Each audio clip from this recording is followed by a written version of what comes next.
In the slides this morning, as I was going through this chapter, it mentioned this threat map. I'd forgotten about it, and I don't know if I have it on any of my other assignments or not. But anyway, we're talking about vulnerabilities.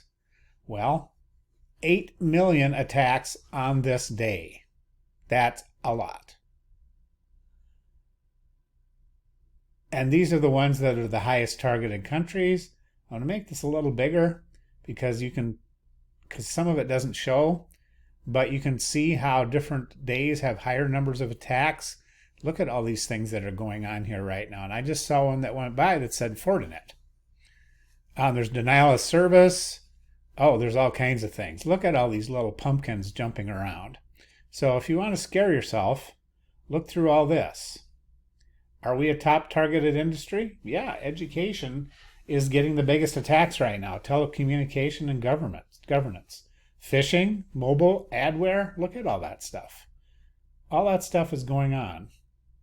Prevention starts now. Learning starts now. Well, that's scary, which is part of what this course is supposed to do. It's supposed to scare you a little bit, put a little fear into you. Well, the CVE is what this chapter is about. We have lots of information here on this website. It is transitioning to a new website, so things are not exactly the same as when I saw it before. It says to look at the frequently asked questions. Well, now we're going to have to poke and prod and see where things are because they have moved and are moving, and I don't see them anymore. So basically, you just want to look through this and find things because it is going to change, just the way it is. I couldn't find the video. Some of this stuff has moved to the new website. Some of it hasn't yet. So you may want to go to the new website and see what's going on there. This almost looks a little bit kind of spammy to me. However, it's not. So we have resources and support, and oh, look at here. Here's the frequently asked questions. It tells you what is a CVE. Well, how do you contact them? Well, if you find one, contact them. I've never found one. I'm not a bug bounty person. Does this contain all? No, but it's all the ones that we know about. So can hackers use this? Well, sure. But it's better to share information amongst everybody than to keep it all locked down. So this goes through and talks about all the CVE stuff. What's a request? What's a record? How do a lot of this is not relevant to us. Here's a question. It talks about, I think somewhere in this assignment, what does it mean when a CVE record is marked as disputed?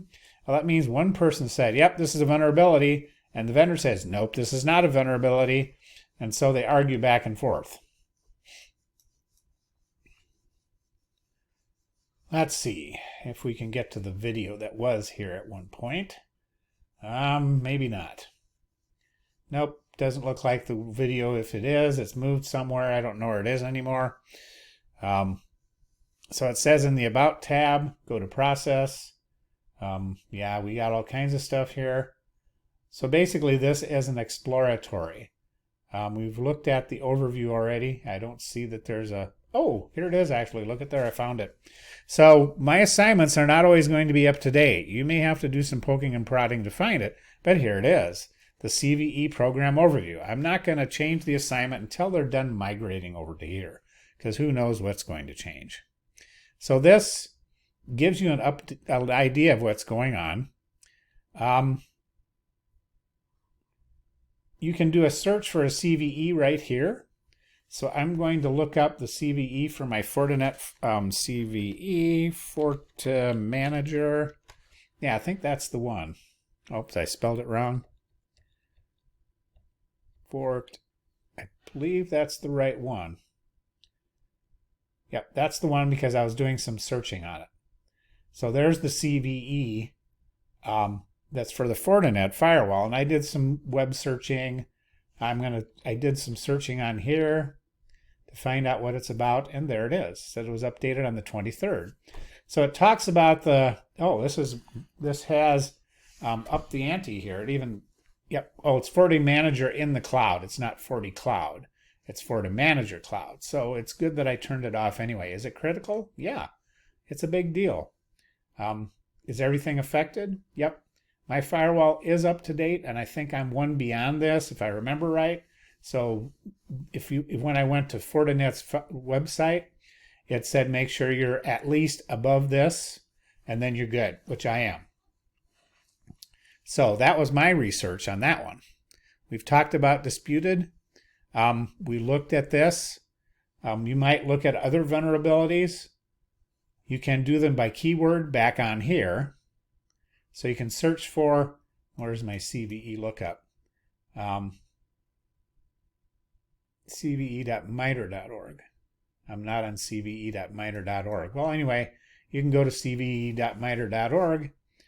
Let's see, let's put that in. CVE.mitre.org. Now we can search for things based on keywords, it says, which used to be easy to find. It's still easy to find if I would just look. So let's look at FortiGate Firewall. FortiGate. We'll just say FortiGate, and the one I have is a 6. Oh, look at all these things. FortiClient for Windows, okay.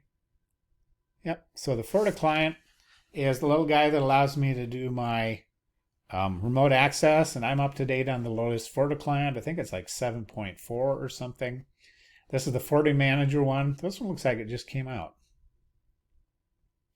Not too long ago. So you want to keep track of everything and keep up with everything.